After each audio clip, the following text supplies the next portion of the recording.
Oke, kembali lagi bersama kita di Nganu, Ngabuburit ala NU. Dalam tema sore hari ini kita akan bicara tentang mahasiswa, gerakan mahasiswa. Utamanya tentang opini-opini publik yang membahas mahasiswa itu kalau gerak, kalau aktif, kalau demo, itu untuk rakyat atau kepentingan politik. Ini pertanyaan besar kita yang nanti kita akan bahas bersama narasumber kita yang sudah hadir di hadapan kita. Ya, sahabat Andre Bahtiar, Ketua Umum PC PMII Semarang. Asli Pucak Wangi, sekarang tinggal di Semarang, jauh-jauh dari Semarang menyempatkan diri ke Pucak Wangi. Selamat sore Ketua. Sore sahabat senior. Ya. Berjumpa lagi ya kita ya. Ya, selamat dulu. Selamat dulu siang. Oke. Tentu sampean sudah baca temanya ya tuh. Iya. Manggilnya ketua atau sahabat ini biasanya? Sahabat saja. Ya, karena sahabat biar ya. kita lebih egaliter gitu. Sahabat Andre. Sahabat Andre. Ketua PC PMI Semarang. Gini sahabat. Langsung saja. Menurut sahabat, gerakan mahasiswa itu apa? Sahabat Lek Rifai. Ini sebenarnya saya pribadi agak sungkan ya karena kok saya membaca pamflet sebagai narasumber. Kemudian ini salah satu senior saya. Yeah. Sahabat Rifai itu persisnya lebih dahulu ketimbang saya. Jadi agak sungkan sebenarnya. Tapi hal yang akan saya sampaikan sahabat terkait gerakan mahasiswa per hari ini kita mendefinisikan secara singkat gerakan mahasiswa itu tidak bisa dalam satu sudut pandang saja. Karena apa? Memaknai gerakan ada beberapa sudut, gerakan di dalam intrakampus, di dalam ekstra kampus, ataupun gerakan-gerakan yang mana itu menyangkut hal-hal yang sifatnya untuk kepentingan bersama. Jadi gerakan apa dulu? Tapi di mana sebagai gerakan itu respon bagaimana ketika mahasiswa menanggapi atau melihat sesuatu hal. Itu secara sederhana kalau saya menyimpulkan sebuah gerakannya. Tapi ada pembagian dan definisi yang lain yang mana apa itu gerakannya dulu. Seperti itu sahabat Rifai. Jadi mungkin bisa diartikan bahwa gerakan mahasiswa adalah sebuah kegiatan mahasiswa baik di ranah luar kampus maupun intra kampus ya. Betul. Nah, baik itu bisa juga nanti diwadahi ormawa yang di dalam kampus atau organisasi di luar kampus semacam PMII yang organisasi Anda saat ini. Ya. Ya, kemudian HMI dan lain-lain itu juga sebuah bisa dikatakan sebagai wadah gerakan mahasiswa. Oke. Untuk sejarah gerakan mahasiswa sendiri, sahabat Andre, kira-kira di Indonesia ini, untuk sejarahnya, mulai kapan gerakan mahasiswa ini timbul? Apakah sejak merdekanya Indonesia kemudian baru ada gerakan mahasiswa, atau sebelum Indonesia merdeka ini sudah ada? Oke, kalau saya menggambarkan secara singkat ya sahabat, sebenarnya letupan awal gelombang perlawanan gerakan-gerakan kaum muda pada era itu dimulai ketika VOC hadir di Nusantara tahun 1602. Nah, memang terjadi sebuah perubahan yang sangat signifikan antara tahun 1602 sampai 1908 terbitnya Budi Utomo selama 300 tahun lebih. Itu kan kecenderungan perjuangan bangsa Indonesia juga lah, itu kan cenderung bias. Sifat perjuangan kedaerahan, kemudian akses pendidikan juga terbatas. Selain itu ketika di mana sebagai gerakan kedaerahan tadi, ketika misal Padi diserang dan Kudus tidak diserang, orang-orang Kudus tidak akan respon terhadap kita. Nah, saya simpulkan awal letupan gerakan dimulai dari 1602 itu VOC, kemudian terbentuklah Budi Utomo akar pertamanya 1908. Karena generasi pemuda dan mahasiswa era itu mulai semangat, punya satu visi kebangsaan dan satu visi kebersamaan. Kemudian disusul kembali 1928 Sumpah Pemuda, 45 terus proklamasi. Artinya respon pemuda, faktor pendidikan dan soal visi bersama dalam membangun sebuah gerakan itu kan perlu. Kemudian di letupan paling besar dalam sejarah juga kita ingat 1998 lengsernya Soeharto. Nah, keberangkatan ini sahabat-sahabat perlu diketahui bahwa memang bicara gerakan itu harus dilihat dari akar dan dari sejarah mana dulu. Karena mungkin zamannya kita ketika kita kuliah, sahabat-sahabat ataupun senior-senior kita yang ada di luar sana, dengan keadaan mahasiswa hari ini kan nggak bisa disamakan. Artinya seiring perkembangan arus informasi, teknologi dan multimedia, kemudian karakter dan tipologi masyarakat dan posisi mahasiswa dan negara hari ini kan sangat beda dengan era-era pasca 98-an ataupun era-era zamannya kita. Hari ini yang menurut saya yang memang menjadikan hal penting untuk kita bicarakan sore kali ini. Itu ya. Ya, ini sebelum kita jauh kepada tema, ya, untuk gerakan mahasiswa di awal, pasca tadi disebutkan ada Budi Utomo awal-awal itu, yang mana sekolahnya dulu sekolah kedokteran Stovia ya, saya ingat itu gerakannya lebih ke arah apa? Maksudnya awal-awal gerakan mahasiswa, kalau saat ini kan mungkin sudah bervariasi ya, ada yang ke arah gerakan politik, gerakan sosial, gerakan pendidikan dan lain-lain. Tuh. Untuk awal-awal dulu munculnya gerakan mahasiswa itu terkonsen pada apa? Coba. Era Budi Utomo itu konsentrasi karena pembentukan ya pasca kebijakan politik etis yang diberikan Belanda, kemudian muncul kebijakan baru bahwa akses pendidikan hanya dibatasi 3 golongan memang, priai, kemudian istilahnya itu patilan atau persilangan antara Belanda dengan Indonesia dan kemudian orang Belanda sendiri yang tinggal di sini. Nah, pada era-era itu memang kecenderungan gerakan-gerakan awal itu untuk menyatukan satu persepsi bahwa kita sama-sama ditindas, kita sama-sama dijajah, artinya perlu kesatuan dan persamaan berangkat dari era dari 1602 tadi sampai 1908 selama 300 tahun. Kenapa perjuangan kita kok cuma gini-gini aja? Nah, dari situ muncullah kesadaran secara kolektif di kalangan pemuda, di kalangan mahasiswa, timbullah gerakan-gerakan disusul tahun 1928 Sumpah Pemuda, 45 dan sampai sekarang. Secara sederhananya gitu, sahabat Rifai. Ya, itu. Yang kemudian dengan kondisi semacam itu, Indonesia waktu itu kan kalau kita baca banyak buku sejarah bahwasanya cenderung non pendidikan, bisa dikatakan minim pendidikan. Ide gagasan untuk membentuk sebuah gerakan kemahasiswaan atau gerakan pelajar waktu itu seperti Budi Utomo itu ide dari dalam sendiri, orang Indonesia sendiri, apa ada support dari orang Belanda atau support orang Indonesia yang belajar di luar negeri? Coba. Pasca kebijakan politik etis, kan akses pendidikan lumayan dipermudah. Ada beberapa warga-warga negara Indonesia yang memang diberikan kesempatan belajar di luar negeri. Kemudian atas dasar keprihatinan warga Belanda juga, salah satunya yang sering kita kenal Dusdeker itu, yang ikut juga berperan di sana. Artinya memang ada korelasi ya, meskipun yang mendapatkan akses pendidikan itu enggak terlalu banyak. Ada yang dari Indo memang sekolah di Indo, ada yang dari Indo yang kuliah di luar terus kembali ke Indo. Tapi poin yang penting yaitu bagaimana keterbatasan sumber daya manusia, keterbatasan jumlah secara kuantitas bisa membadigani, mengawali untuk bikin gerakan yang lebih masif gitu. Memang banyak faktor yang berpengaruh di sana, sahabat Rifai. Jadi bisa dikatakan bahwasanya waktu itu memang tidak murni orang Jawa atau orang Indonesia sendiri yang punya gagasan untuk membuat suatu gerakan pelajar atau gerakan mahasiswa seperti Budi Utomo itu ya. Tentunya campur tangan orang-orang luar sendiri, bahkan campur tangan orang-orang penjajah juga ikut andil dalam situ seperti Dusdeker, terus Multatuli itu juga kan punya lewat karang-karangannya, lewat tulis-tulisannya kan dapat memotivasi orang-orang Indonesia kan. Nah ini terus kemudian era kemerdekaan.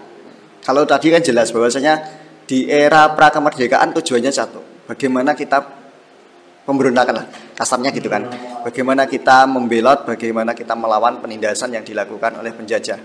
Nah, ketika sudah merdeka, gerakan mahasiswa ini terus tujuannya apa? Apakah harus banting setir dari merdeka atau kemudian mengawal pemerintahan atau bagaimana ketika sudah merdeka waktu 45 itu? Yang jelas untuk mengisi kemerdekaan ya, kan dalam Pancasila itu kan sama-sama tahu ya. Sila kelima itu merupakan visi besarnya dan sila ke-1 sampai 4 itu secara misi, cara untuk mencapai tujuan. Artinya pasca perjuangan kemerdekaan, lah kita merdeka ini sebagai cara atau sebagai tujuan. Kalau kita menganggap kemerdekaan ini sebagai sebuah tujuan, ya udah selesai. Pasca merdeka 45 udah kita nggak ada tanggung jawab sosial, tanggung jawab moral untuk membangun bangsa ini. Tapi beda konteks ketika kita punya persepsi bahwa merdeka itu adalah salah satu cara, bukan tujuan. Kalau merdeka kita anggap sebagai cara, berarti banyak hal yang harus kita garap, banyak hal yang harus kita selesaikan, banyak hal yang harus kita isi di sana, soal kebangsaan, soal kemanusiaan dan soal keadilan. Nah, cenderung perjuangan pasca kemerdekaan gerakan mahasiswa itu kan mengisi kekosongan.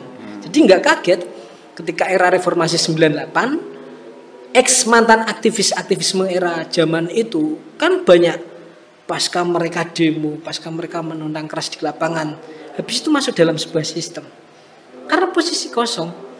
Yang ditumbangkan memang kepala negara, tapi rezim kan juga masih menyokol. Nah ini yang per hari ini masih menjadi kontroversi sebenarnya sahabat, di tataran teman-teman PMI ataupun di tataran sahabat-sahabat mahasiswa, karena ada hal yang menarik kayak gini.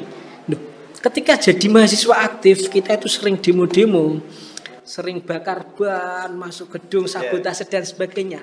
Tapi ketika kita lulus, habis mahasiswa, kenapa kita malah masuk dalam sebuah sistem, ikut dalam dan larut di dalamnya? Nah, ini memang fakta yang ada di lapangan. Nah, ya hal-hal ini yang ingin saya diskusikan dengan sahabat Rifai.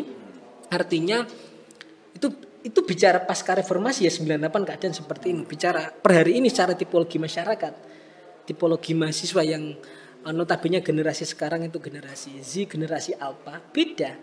Karena gerakan hari ini di tataran mahasiswa itu bukan cuma gerakan soal proletar berjuasi yang punya modal melawan buruh atau pekerja-pekerja sektor informal ataupun non formal, tapi lebih bagaimana gerakan hari ini tuh menyambut gerakan sosial baru. Apa artinya? Isu-isu yang kita tangkap, isu-isu yang kita ambil itu bukan isu-isu kemiskinan saja, tapi soal isu lingkungan.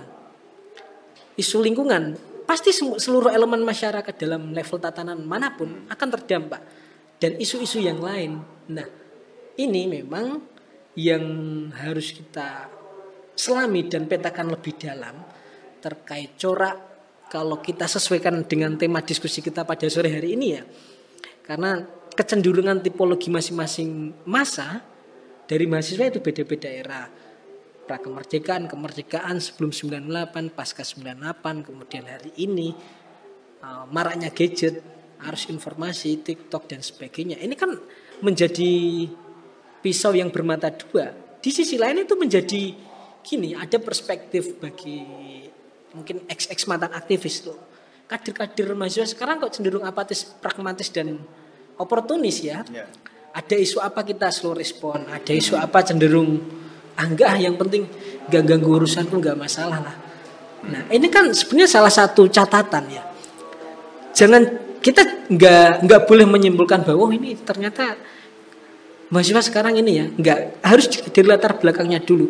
Apa yang menyebabkan mereka, dan ditelaah kembali dari sektor kurikulum pendidikan. Kedua, arus informasi yang begitu pesat seperti tsunami yang datang tiba-tiba meluluhlantahkan segala tatanan yang ada, ataupun reorganisasi sistem kaderisasi yang ada di tataran ormawa, organisasi kemahasiswaan ataupun di organisasi yang lain.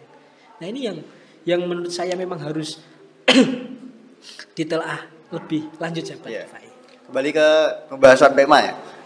Tadi dijelaskan sahabat Andri bahwasanya era prakemerdekaan memperjuangkan kemerdekaan. Kemudian untuk pasca kemerdekaan, gerakan mahasiswa itu cenderung bagaimana mengawal pemerintahan atau mengisi kemerdekaan. Sehingga dengan persepsi seperti ini, publik pun sama, bahwasanya menganggap gerakan mahasiswa itu sebagai gerakan politik.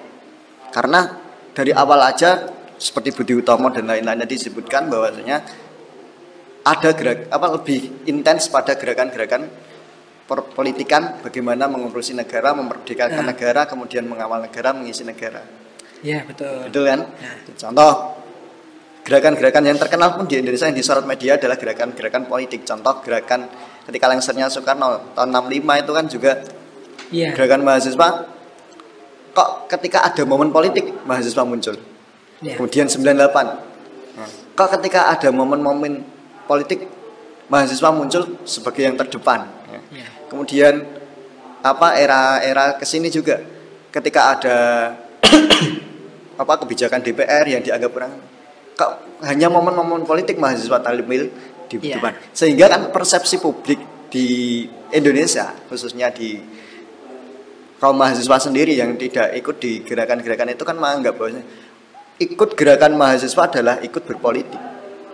Kemudian persepsi yang jauh lagi kan banyak warga kita Indonesia menganggap bahwasanya politik itu kotor gitu. Iya kan? Diakui atau enggak bahwasanya orang-orang awam menganggap itu. Nah, ke pertanyaan tema saja langsung ini. Waktunya terbatas. Sahabat nanti. Apakah gerakan mahasiswa itu pure untuk urusan rakyat atau urusan gerbong politik di belakangnya? Tentu kalau contoh tahun 65, tahun 98, kemudian itu kan memang didasari dengan politik. Apakah itu politik murni kepentingan rakyat atau kemudian golongan atau partai-partai di belakangnya sebagai penyokong gerakan tersebut? Monggo, sahabat. Ini bisa dilihat dari beberapa perspektif, sahabat-sahabat. Karena fakta di lapangan seperti itu. Sepanjang pengalaman saya berproses di mahasiswa kemudian aktif di PMI, memang kalau boleh mengutip salah satu karyanya Antonio Gramsci itu di buku Sejarah dan Budaya itu kan mengatakan seperti ini, sahabat. Dalam gerakan aksi massa apapun pasti akan ada pencopet, penumpang gelap, martir ataupun orang-orang yang akan mengganggu dan mencoba mengocak-acik gerakan-gerakan. Nah, dari hari ini saya katakan dengan tegas bahwa banyak kok gerakan-gerakan mahasiswa itu yang memang pure atas dasar nurani, atas dasar kesadaran kolektif dari masing-masing individu yang prihatin terhadap rakyatnya, prihatin terhadap kebijakan hari ini, terhadap pemimpinnya. Tapi ada juga loh gerakan-gerakan non sewu dalam tanda kutip secara politik di organisasi-organisasi tertentu atau mahasiswa tertentu yang memang memanfaatkan momen, ambil gerakan by desain dan pesanan. Nah, hal ini makanya kan saya tidak mau membonsai bahwa gerakan mahasiswa itu hanya bersifat taktis secara aksi massa toh. Karena banyak gerakan-gerakan mahasiswa yang tidak dilihat sebenarnya. Misal advokasi terjun langsung di lapangan. Nggak melulu soal demo karena di mahasiswa kan akan terbatas sistem periodisasi dalam kepengurusan. Makanya hal yang terpenting bagaimana sistem kaderisasi dan penyesuaian terhadap keadaan secara adaptif ini seperti apa. Nah, kembali lagi ke tema dan ke pertanyaan sahabat Rifai tadi. Ada juga memang gerakan-gerakan memang tidak disadari dengan kesadaran betul, memang pesanan. Tapi jangan sampai ini menyempitkan perspektif kita. Contoh katakanlah, misal saya ambil salah satu contoh kemarin demo di kasus BBM. Kan ini pure memang berangkat dari kesadaran. Kita sama-sama terdampak dari level manapun. Soal naiknya harga BBM. Tapi kalau kita mau berpikir secara politis ya, wah, ini mesti area-area mahasiswa ini demo ini pesenan karena jelas PKS dan yang pesan Demokrat ini enggak sepakat. Nah, misal disensor nanti. Contoh disensor. Kemudian soal KUHP ini. Terus KUHP yang terbaru KUHP yang terbaru sampai hari ini teman-teman masih konsolidasi di tataran manapun ya. Tetap ada momen di mana seorang politikus mencari celah di situ.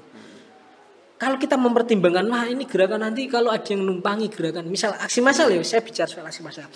Gerakan ini ada yang numpangi, gerakan ini mesti dipolitisi. Loh, sampai kapan kita menunggu perspektif seperti itu hingga kita gak gerak-gerak? Persoalan nanti ada yang mempolitisir, ada yang memanfaatkan, itu urusan lain. Yang penting kita sesuai dengan kesepakatan konsolidasi, prinsip nilai-nilai yang harus kita pegang itu di mana. Itu memang yang terjadi di lapangan gitu sahabat Rifai. Sebabnya kan gini, orang itu kan sekarang cerdas ya, karena banyaknya media sehingga baca Facebook ya jadi berita, baca WA jadi berita, kemudian main YouTube juga ada berita.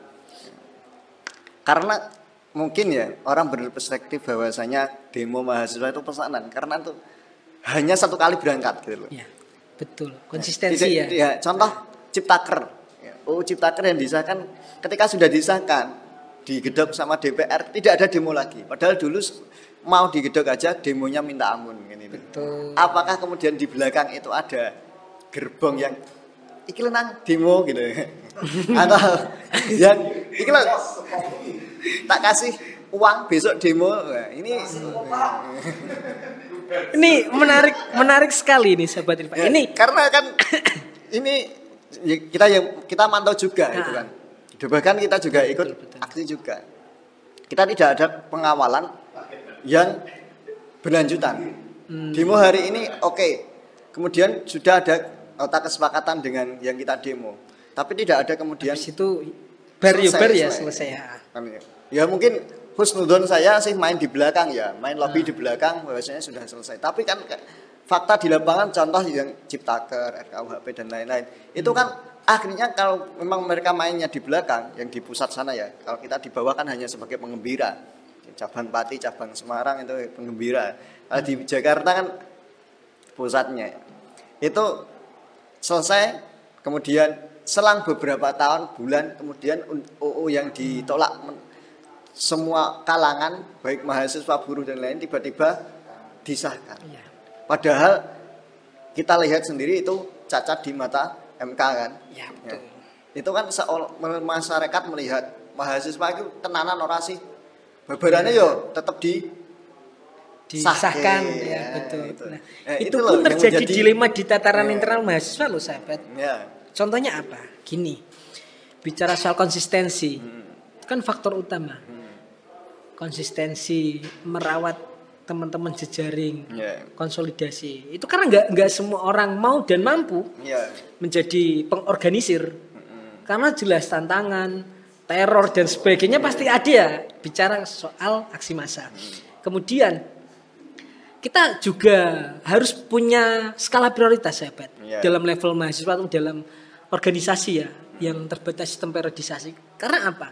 Misal kalau ketika kita nggak menentukan skala prioritas, misal ini dijadikan isu primer ataupun isu sekunder, dan mana isu prioritas yang harus kita kawal dan kita selesaikan terlebih dahulu, gerakan kita kan selalu bias terombang-ambingan. Soal konsistensi tadi apa? Barangkali konsolidasi di tataran internal nggak selesai, faktor-faktor tipologi mahasiswa, kemudian masyarakat juga itu merupakan salah satu faktor. Maka dari itu gerakan itu nggak melulu soal demo sahabat. Ya, harus ada bagi peran. Mungkin juga karena berhenti karena tidak ada biaya mungkin untuk berangkat demo. Nah, itu mungkin jadi salah satu faktor ya. Sehingga tapi gini, bagi saya pribadi dan teman-teman organisasi di PMI, demo itu bukan melulu soal masa yang banyak loh. Yeah. Hal yang lebih penting yaitu soal substansi apa yang kita sampaikan dan konsistensi kita cara mengawal. Yeah. Terlepas nanti disepakati ini goal atau tidak, wallahu alam. Karena ada nilai yang harus kita ambil. Kita harus mengukur kekuatan kita. Dan mapping tadi, siapa sih mana lawan kita dan mana kawan kita. Kalau dalam aksi massa, dalam gerakan kita nggak bisa memetakan, mati gasi pak kita pak. Fakta di lapangan seperti itu memang. Yes. Menarik.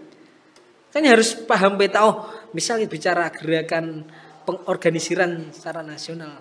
Siapa sih pemainnya ada, misal secara parpol mana ini hijau hitamnya siapa, kalangan ini siapa tataran mahasiswa yang menjadi pengembos siapa. Itu harus kita petakan.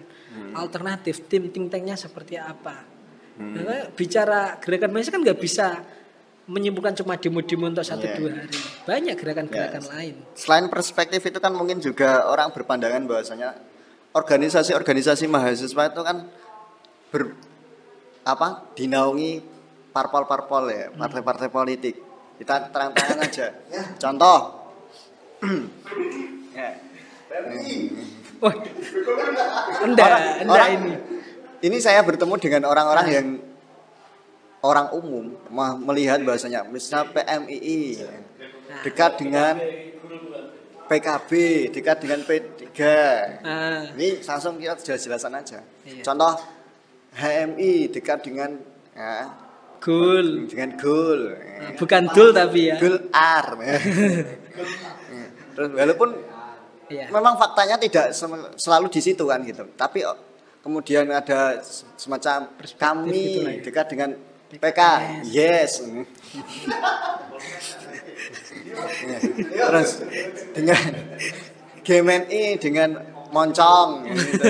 VD ya. Dengan PD sekali kan gitu. Iya, betul. Sehingga orang-orang ini kan melihat oh contoh kita sendirilah bahwasanya alumni kita sebagai ketua parpol alumni PMII ya kan kemudian alumni yang lain juga berperan dalam dunia politik sehingga orang melihat oh bener demo karena Ya, di alumni yang masuk sistem pun seperti itu. dorongan Ya. alumni dari orang-orang politik. Nah, sehingga perspektif ini kan muncul di masyarakat. Masyarakat memandang itu politik. Ya. Ya. Ini kan yang perlu kita jelaskan kepada masyarakat bahwasanya gerakan mahasiswa itu memang murni gerakan mahasiswa, tapi di belakangnya siapa? Ya. Ya, itu. Ya, tapi insya Allah kalau di PMII semuanya gerakan Murni. untuk rakyat ya. Bisa saya pastikan per hari ini ya. Karena gini, memang perspektif media dan perspektif yang ada di media sosial itu sangat mempengaruhi apa yang ada secara psikologi di masyarakat ya. Contoh, misal tadi sahabat Rifa'i menyinggung kalau organisasi ini kita bicara organisasi ekstra mesti kecenderungan ke partai ini. Iya. Loh, itu kan beberapa sampel. Iya. Dan saya salah satu orang yang tidak sepakat misal timbul klaim, katakanlah ya klaim. Oh ini berarti kalau Gimin Moncong. Ini urusan mereka, tapi nih organisasi bicara soal organisasi PMI klaim salah satu partai. Enggak selama saya masih di struktural. Ya enggak kita masih memegang teguh. Soal sahabat-sahabat alumni yang lain mau seperti itu urusan mereka. Karena ada nilai yang harus kita jaga dan ada kaderisasi yang harus kita rawat. Termasuk vis-a-vis posisi PMI hari ini terhadap Nahdlatul Ulama, kita masih interdependensi loh. Iya. Kenapa? Kita menjaga nilai gerakan. Meskipun banyak pro kontra ya. Tapi kita masih interdependensi secara politik. Tapi secara naungan dan nilai-nilai yang kita ajarkan dalam ranah kaderisasi itu enggak jauh dari Nahdlatul Ulama. Nah itu loh. Ya. Ini keluar dari tema bahas interdependensi karena kita di NU ini ya. Di nganu karena temanya nganu. Sepakat interdependensi atau kembali ke Banom? Interdependensi lah.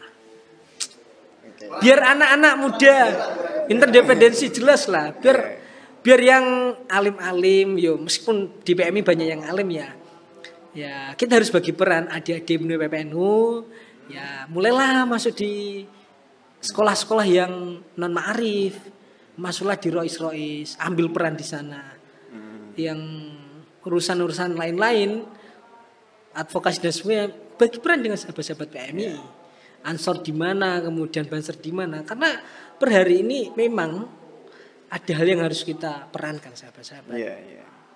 Sing perannya kita cuma jadi basir enggak masalah. Tengah ini basir. Sing peran kita sebagai ekonom yang akademisi karena mencapai tujuan yang sama itu nggak harus lewat satu jalan. Iya. Karena perbedaan itu indah meskipun sering nggak indahnya gitu sahabat. Iya, berbeda. Kalau pandangan ini saya lebih cocok kembali ke Banom. Oh yes, nggak masalah. Iya tuh. Karena bagi saya kebebasan itu ketika tidak ada kontrol dari orang tua sesepuh itu akan cenderung radikal, terlalu radikal.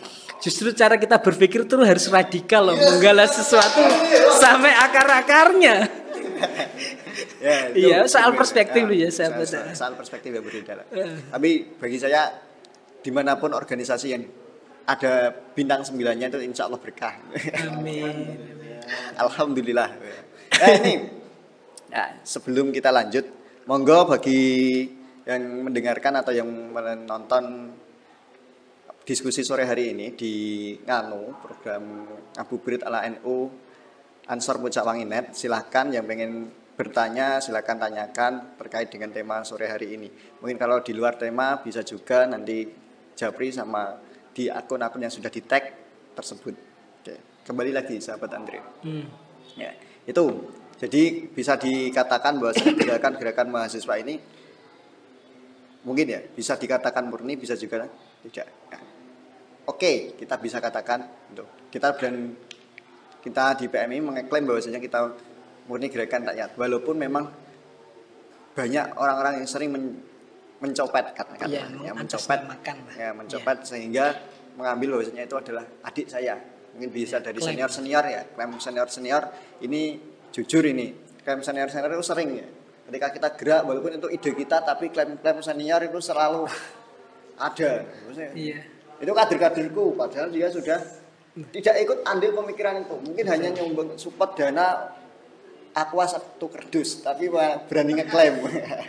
Tapi ada juga loh Bat yang bukan senior kita, bukan satu organisasi kita. Ketika kita pure aksi berangkat dari keresahan bersama-sama. Ada orang di luar kita yang klaim bahwasanya itu wah ini itulah saya. Sudah kita kondisikan aman selesai sudah. Banyak fakta-fakta di lapangan seperti itu. Ya. Makanya kan kita tadi loh saya sampaikan mapping itu perlu. Mapping itu sangat diperlukan sekali. Mengukur juga soal konsistensi juga perlu diukur. Kira-kira batas maksimal kekuatan sahabat-sahabat dari jumlah masa segini sampai segini itu berapa sih? Alternatif misal kita nggak bisa jalur ini lewat jalur mana sih? Nah, bicara advokasi itu kan sangat dalam dan sangat panjang. Nggak bisa cuma bicara 1-2 hari terus cuma demo 1 kali 2 kali nggak bisa. Termasuk jejaring karena masa aksi juga kan kita kuat-kuatan jejaring ya. Misal ada yang ketangkep, bagaimana nanti tim advokasinya, terus bagaimana nanti tim hukumnya. Nah, itu kan juga perlu diantisipasi, nggak cuma terjun turun, pulang, enggak gitu, tak Bat. Ya. Itu jadi bisa dikatakan lah itu aksi mahasiswa semacam itu ya, karena kita juga maklumi lah mahasiswa. Sahabat Andri masih mahasiswa? Alhamdulillah, insya Allah lanjut S2 ini. Kalau saya kan sudah alumni mahasiswa ini, insya Allah nanti doakan lanjut ya. Kembali lagi ke tema. Ini kalau dilihat dari hanya perspektif rakyat dan politik saja, mungkin kurang ya. Kalau kita tambah lagi, apakah demo itu demi kepentingan rakyat atau kepentingan golongan organisasi untuk eksistensi? Jujur. Nah, ini bicara soal ini nggak usah, jangan bicara demo Bat. Bicara acara ini loh, Ini kan salah satu ada persoalan eksistensi loh ya. Dan hal yang sifatnya nampak, itu kan soal eksistensi juga. Tapi kan substansi kita nggak di eksistensi Bat. Persoalan ada yang pengen mampang rai, pengen ketok wah dan sebagainya itu kan urusan lain. Tapi persoalan hari ini, misal bicara soal demo, ada substansi yang lebih jelas, substansi yang lebih konkret, yang perlu kita clearkan soal keresahan bersama, yuk KUHP, BBM dan sebagainya. Persoalan perspektif ada eksistensi, itu manusiawi lah menurut kita, asalkan tidak melebihi kadar batas ya. Termasuk substansi ada diadakannya kegiatan nganu dan nganan ini kan soal bagaimana kita bisa menyajikan siaran-siaran menarik, up to date dan bisa dinikmati di kalangan ansor atau masyarakat sekitar di Pecawangi atau di luar Pecawangi. Secara substansi, secara eksistensi kan ada. Jadi banyak sisi yang bisa kita dapatkan, Bat. Tapi jangan membatasi ruang pandangan kita dalam satu. Mesti ada yang berpikiran seperti wah gini, ada aksi kayak gini mesti wah eksistensi biar ini. Tapi kayak gitu juga perlu. Contoh merespon soal Ciptaker. Ciptaker dan sebagainya, posisi NU, Merespon Muhammadiyah, KPK. KPK, itu kan perlu, eksistensi itu perlu. Terus merespon DPR. Ya. Nah, soalnya gini, kembali lagi perspektif umum itu kan melihat hanya sekilas, Pak. Ya, kita sendiri yang mungkin yang pernah terjun di lapangan, yang kalau saya dulu gitu. Contoh yang terbaru dari PMI sendiri, demo sekelas nasional terkait dengan KPK, ya, mengevaluasi ketua KPK saat ini, ya. Itu di TV dia terlihat bahwasanya ya, sekelas PMI demonya hanya sekelas cabang Semarang, mungkin lebih besar dari cabang Semarang. Itu kan kemudian muncul perspektif kok bisa ya? Kok bisa ya PBPMI hanya segitu? Apakah pesanan atau apa? Kemudian kok bisa ya?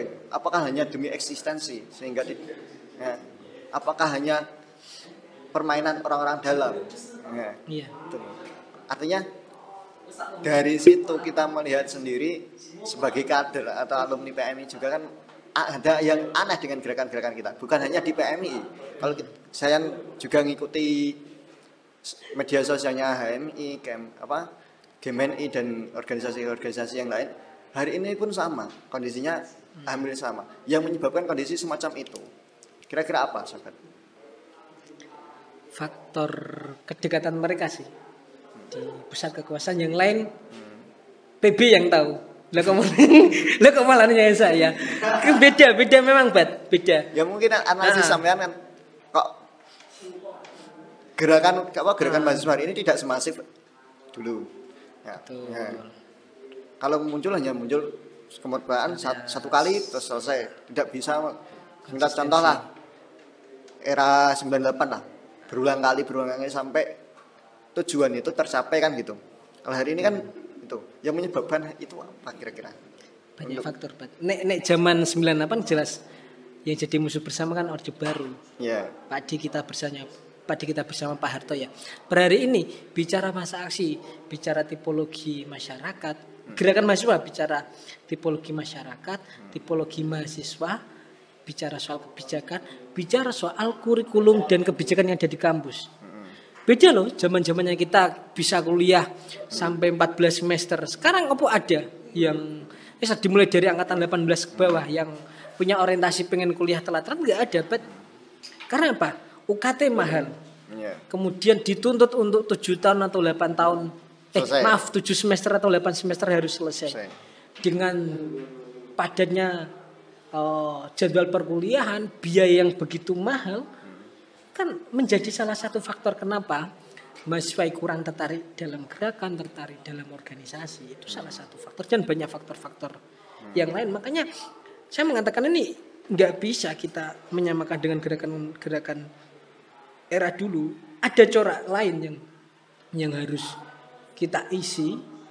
Misalnya waktu demo itu loh, omnibus itu kan rame-ramenya bawa tulisan-tulisan yang kadang aneh-aneh dan cenderung seksis. Nah, di sisi lain itu memang secara etika kurang baik. Tapi itu salah satu cara mahasiswa sekarang, anak-anak sekarang dalam mengungkapkan ekspresi loh. Demo bikin sindiran lewat TikTok. Meskipun bagi kita sangat menjengkelkan sekali dan menurut Duladi sangat bebal gitu ya. Nah, tapi fakta di lapangan seperti itu, kecenderungan mahasiswa zaman sekarang itu seperti itu. Di lain sisi gitu. Makanya kita harus adaptif, bisa melakukan perubahan lewat media, salah satunya menjadi memberikan sumbangsih untuk counter narasi, untuk share hal-hal positif, kritik-kritik lewat media itu juga nggak boleh dilupakan. Kritik-kritik secara lapangan pun masa aksi saya kira masih relevan sampai per hari ini. Iya. Nah, tapi kita perlu akui ya, bahwasanya hari ini minat untuk organisasi di kampus-kampus itu kan memang berkurang. Nah, kemudian untuk apalagi dengan melihat demo-demo itu kan banyak juga mahasiswa yang menganggap demo itu perkara yang buang-buang waktu. demo, aksi lapangan, ya. Itu adalah perkara-perkara yang anfaedah kan gitu. Kemudian bagaimana sih cara kita sebagai contoh sahabat Andre saat ini yang masih menjabat sebagai ketua PC PMI Semarang untuk meyakinkan kader-kadernya, untuk meyakinkan mahasiswa di Semarang khususnya itu untuk yuk kita gabung dengan gerakan mahasiswa, yuk kita kawal kebijakan-kebijakan, yuk kita diskusi, yuk kita ngobrol, yuk kita berproses di dalam organisasi. Itu bagaimana cara sahabat? Ini sedikit melebar dari tema, ya, tidak masalah ya.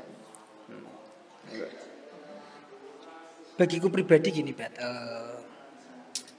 kita sudah diberikan kesempatan untuk kuliah, mendapatkan akses pendidikan yang lebih tinggi, kemudian misal ada dalih nanti ikut organisasi kamu bisa ini dapat jaringan, pengalaman baru, mendapatkan ilmu dan sebagainya, itu nggak ada salahnya.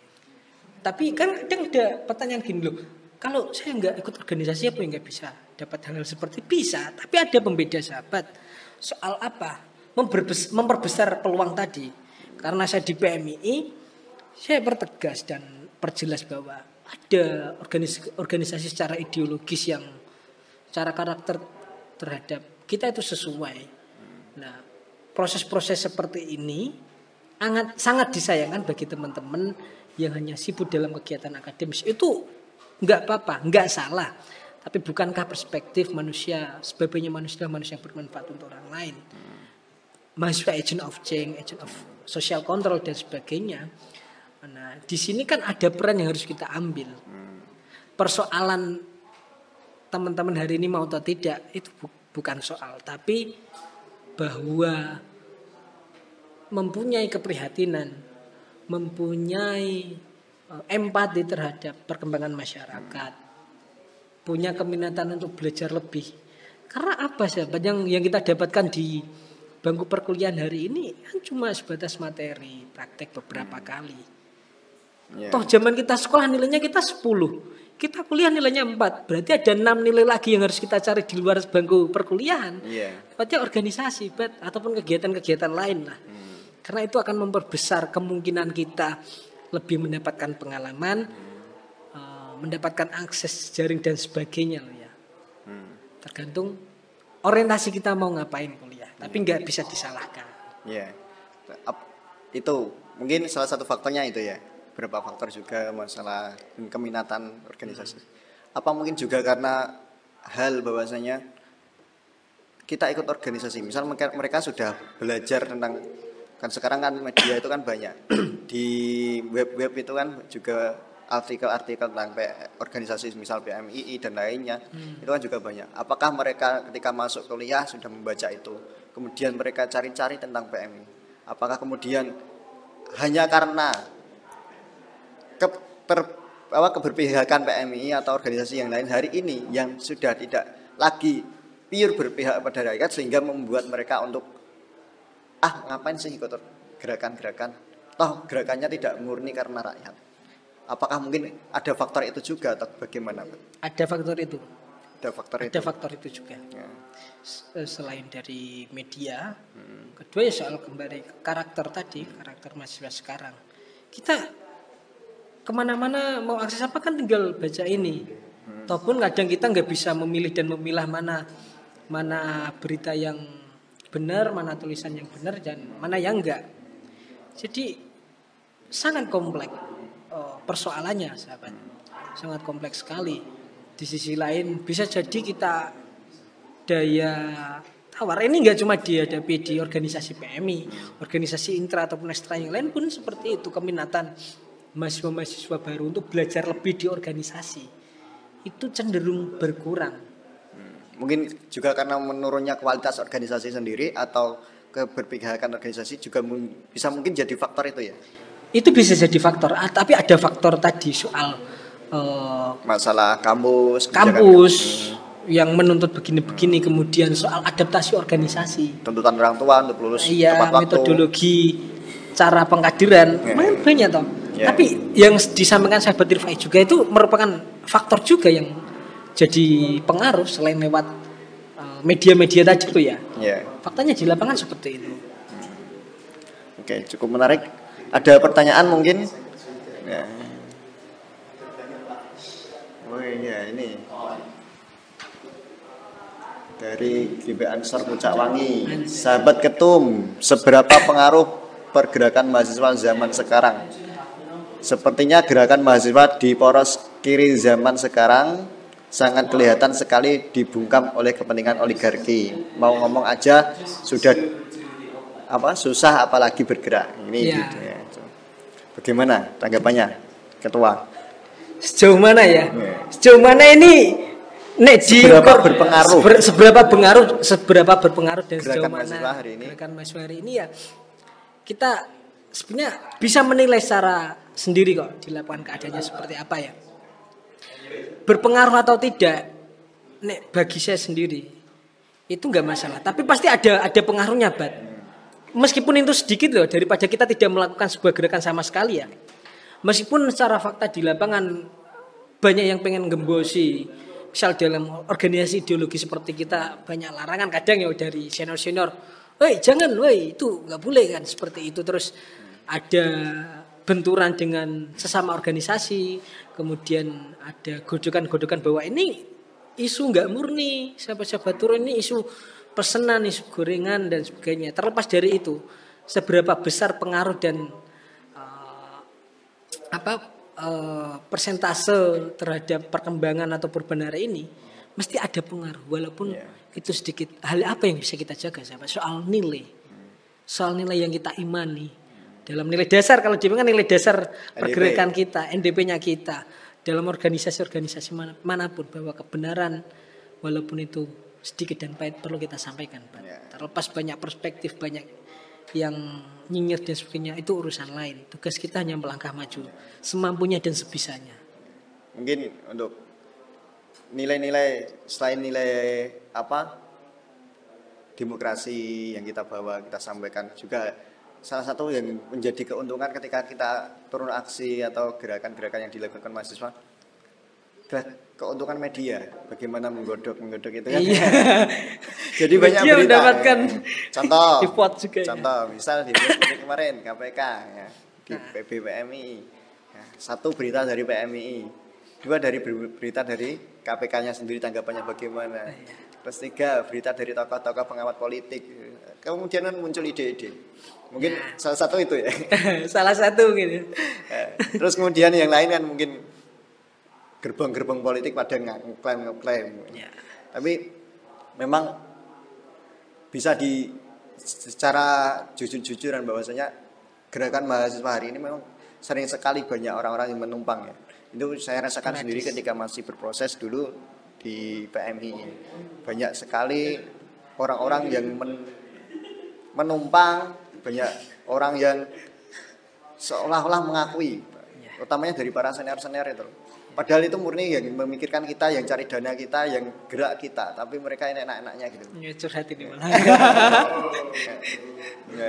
Ya ini memang forum curhat, ngabuburit itu kan. Oh, siap. Lah ya. Makanya kalau ngobrol dengan senior saya ini memang luar biasa ini. Saya kebalik, harusnya saya yang hosting. Ampun. Tuh, jadi jawabannya berpengaruh walaupun kecil ya. Tapi saya rasa untuk ke depan lah, dengan teknologi yang seperti ini mungkin organisasi-organisasi kemahasiswaan akan tetap tumbuh subur. Ya. Ini keluar dari tema sedikit sahabat. Kira-kira kalau di Semarang, di lingkupnya sahabat Andre yang di PMI Semarang, bagaimana sih minat mahasiswa untuk ikut gabung di gerakan-gerakan mahasiswa? Kalau di Pati saya rasa hari ini sejak era saya, sebelum saya juga itu ya naik turun gitu. Ya. Ada masanya kita naik, ada masanya kita turun, dan hari ini pun mereka itu ya ikut masuk tapi kemudian tidak tahu di dalam mau ngapain. Apakah di Semarang juga semacam itu? Sama Bat, naik turun di Semarang. Hanya saja Semarang itu diuntungkan soal akses informasi dan akses banyak hal ya. Bicara soal gerakan dan jarak antar kampus itu juga nggak lumayan jauh. Dan kalau kita mau belajar misal turun di kampus-kampus apa, kita selalu mendapatkan informasi-informasi terbaru. Kita bisa selalu update gitu loh. Merawat akal-akal sehat kita dengan keliling dan sering muter ngopi ngangkring di kampus-kampus lain itu Semarang diuntungkan dengan itu jumlah kampus yang banyak, mahasiswa yang banyak, mahasiswa banyak beraneka ragam, kemudian akses informasi juga banyak pun dan diuntungkan karena sebagai pusat ibu kota di Jawa Tengah itu. Ya. Dekat dengan pusat kekuasaan juga. Kekuasaan Pak Ganjar itu ya. Gubernur. Ya. Tuh. Kalau di Semarang kemarin ramai enggak, Pak? Waktu gubernur ada statement itu. Soal Piala Dunia itu ya. Iya, soal Piala Dunia. Ya, ramai di obrolan-obrolan aja, perspektif-perspektif biasa atau gini.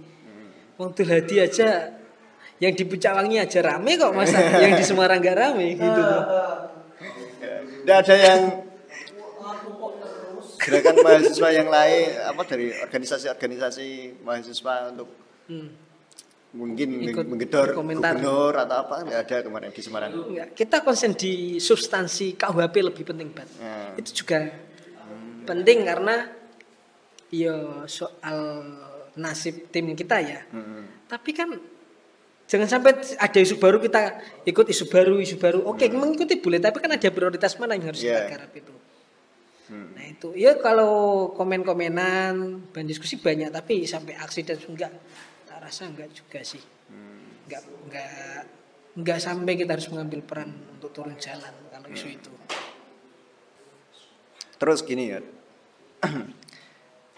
Yang ada di kekuasaan hari ini kan memang orang-orang yang dulu berasal dari gerakan-gerakan mahasiswa ya. Contoh gubernur kita juga dulu kan bilangnya dia dari GM kan.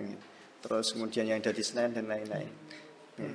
Kemudian dengan pandangan apa semacam itu kemudian orang-orang melihat orang ini backgroundnya ini apakah itu juga mempengaruhi mahasiswa untuk tidak ikut dengan organisasi yang para penguasa-penguasa itu dulu ikuti itu apa menjadi faktor juga sehingga sekarang ini minim banget mahasiswa yang niat tulus tenanan di dalam gerakan-gerakan mahasiswa menjadi salah satu faktor Pak.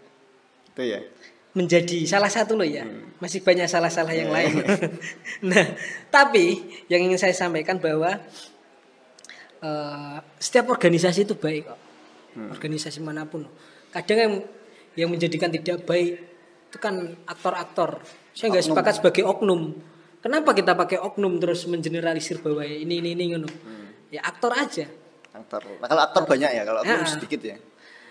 Iya orang-orangnya. Misal contoh katakanlah kita di Ansor. Apakah Ansor pernah mengajari hal yang tidak baik?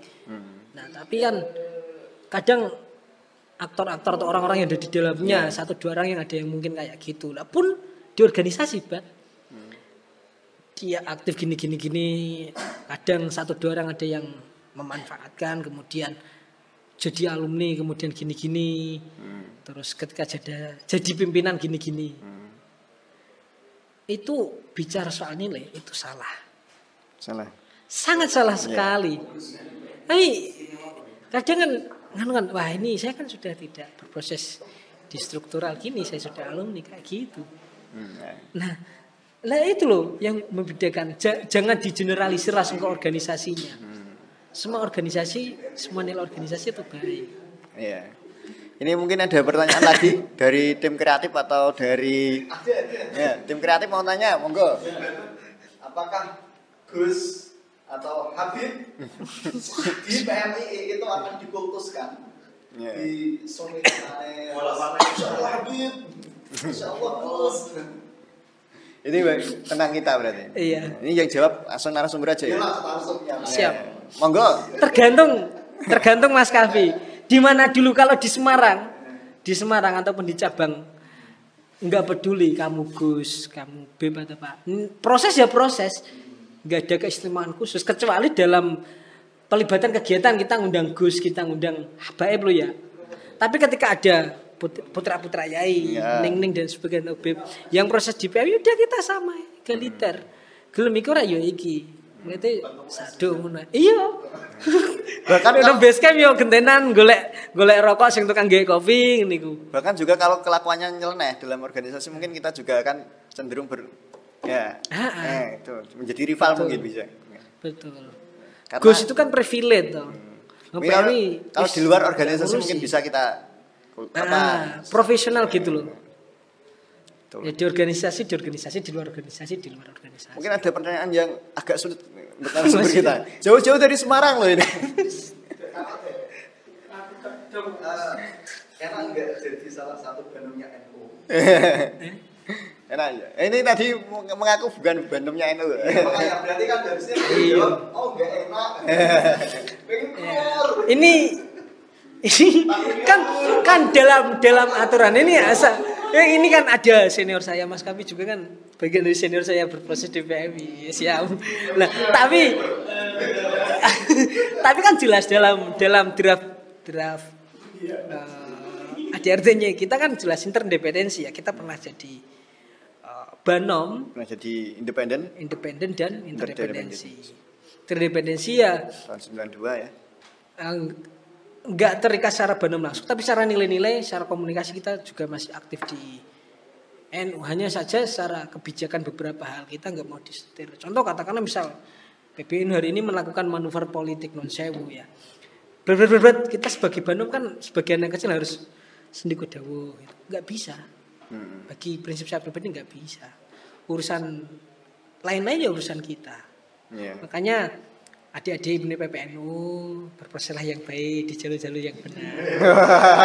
Banser, yang IPP nih terutama ini. Yang PMI ya biasalah yang ada yang ngirim mentok kanan mentok sing dawul-dawul ora tau adus sing pecisan rapi sing suwek-suwek. Nah itulah indahnya ber-PMI. Nah, sahabat-sahabat ini yang penting nanti akhirnya tetap moderat ya. Moderat kan gitu. Ketika proses nganan ngiri. Makanya nganan ngiri masuk. Kanan nganu. Ya, itu. Waktu ini masih berapa, sahabat? Oh, sudah. Wah, enggak terasa. Ini obrolan kita masih. Oke, kalau waktunya terbatas, nanti bisa kita lanjut obrolan-obrolan. Yang pengen bertanya bisa japri langsung di Facebook yang sudah di-tag di ansar.pucawangin.net. Begitu. Jadi untuk obrolan sore hari ini mungkin kalau ada yang menyinggung kata-kata dari kami yang ada di sini, mohon maaf sebesar-besarnya karena di bulan Ramadan. Semoga semuanya dilancarkan puasanya. Amin. Dan semoga masih tetap diberikan kekuatan dalam menjalankan ibadah. Amin. Untuk closing statement dari sahabat Andre terakhir, monggo. Gini pada bicara tema tadi, ya. Kita harus mulai dari banyak sudut pandang. Yang jelas kebenaran walaupun itu pahit dan sedikit perlu kita sampaikan dengan segala upaya dan sebaik-baiknya kehormatan. Karena kita tidak akan pernah tahu, kita nggak akan pernah tahu ya, Bang. Nasib bangsa dan generasi setelah kita seperti habis ini gimana. Yang penting ya kita berperan sesuai porsinya masing-masing sih. Berperan sesuai porsinya masing-masing dan jelas bahwa empati dan kepedulian itu perlu. Ya, itu gitu ya. Intinya kita menilai dengan banyak perspektif sehingga muncul banyak perspektif yang lain, bahwasanya ini tidak satu sisi saja tapi banyak sisi yang perlu kita perhatikan sehingga tidak mungkin kita bisa menilai dengan satu sisi saja kan gitu ya. Artinya jangan sampai kita menyimpulkan bahwasanya gerakan-gerakan mahasiswa itu pure karena politik, pure semuanya bisa, kemungkinan semuanya bisa terjadi karena kita tidak tahu bagaimana yang melaksanakan itu bagaimana kan. Kita sebagai penonton nikmati saja tontonan tersebut sehingga kita bisa tertawa dan bisa keplok-keplok gitu. Oke, kita tutup. Ya. Perjumpaan kita pada sore hari ini semoga ada manfaatnya walaupun sedikit. Ya. Terus untuk itu mari kita tutup dengan yel-yel kita bagaimana? Oh enggak. Malah nyanyi Mars Ansor. Bukan Mars. Ya, biasanya kalau di ini kan ketua PMI, biasanya kalau di PMI itu kalau salah. Ya, ini ya. Itu tadi latihan. Kita coba lagi.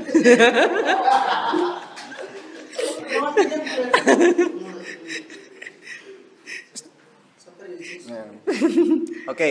Ya, sahabat Andre, cukup sekian perjumpaan kita. Salam pergerakan. Salam. Kurang lebihnya mohon maaf. Wallahul muwaffiq ila thoriq. Wassalamualaikum warahmatullahi wabarakatuh. Waalaikumsalam.